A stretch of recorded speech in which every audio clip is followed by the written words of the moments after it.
This is the rehab story of this guy, Mr. Turtle, who was brought to me in February of 2025 by a client who was jogging and found him out in the middle of the road. He was barely moving. He had a big cut under his eye, which you can see healing there in his mouth. His eyes were swollen shut. His shell was soft. He was very thin, very dehydrated. And really, to be honest with you, I didn't give him much of a chance. He was at that time probably the size of a 50-cent piece, maybe even a little smaller. I was trying to figure out what he was. He looked like a red-eared slider, which is pictured here, which is not native to where I currently live. What is native to this area are the yellow-bellied sliders. What can happen is people will buy red-eared sliders and let them go here, and these animals will interbreed. This is the home range of the red-eared slider. You see, it's more of a Mississippi Valley animal. The yellow-bellied slider is more in the southeastern United States, and they do interbreed in the wild.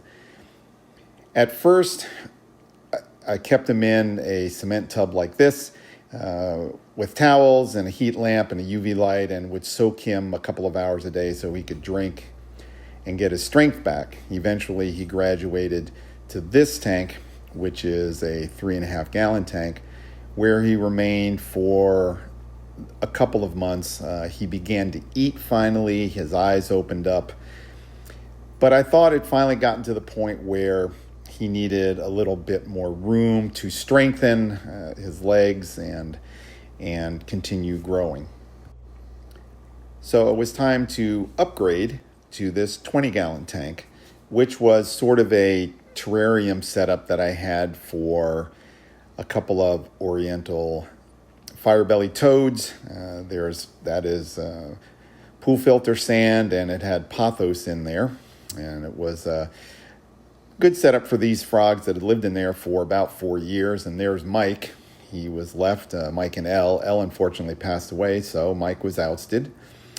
And don't worry, he got a new setup, and he is doing very well in his. So it was time to clean the tank.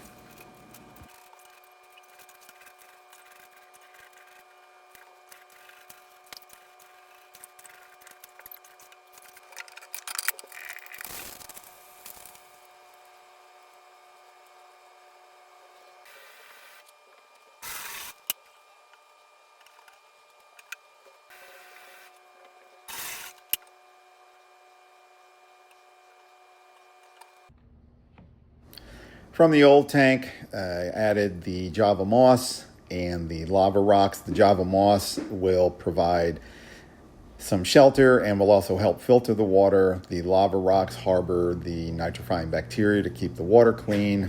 I added more pothos back in, again, to help clear the water.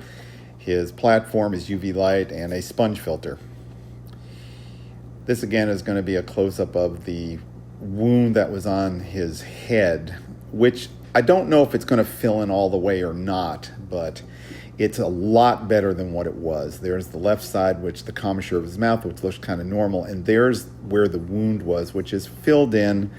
Doesn't seem to be affecting him. He eats very well, and he's now grown. Right now, he's about the size of the palm of my hand.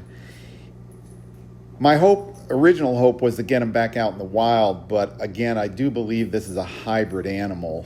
I don't think this is a pure red-eared slider because its shell has a lot of yellow streaking in it, which can happen, but the red ears that I've seen, the shell is much more green.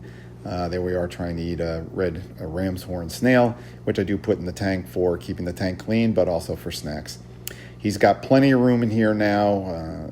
If he had to, he could stay in here another couple of years probably. But again, I'll see how he develops as he gets older and whether or not his colors change. And if I can get him back out in the wild, I will. But if not, I think he's got a safe home for the time being.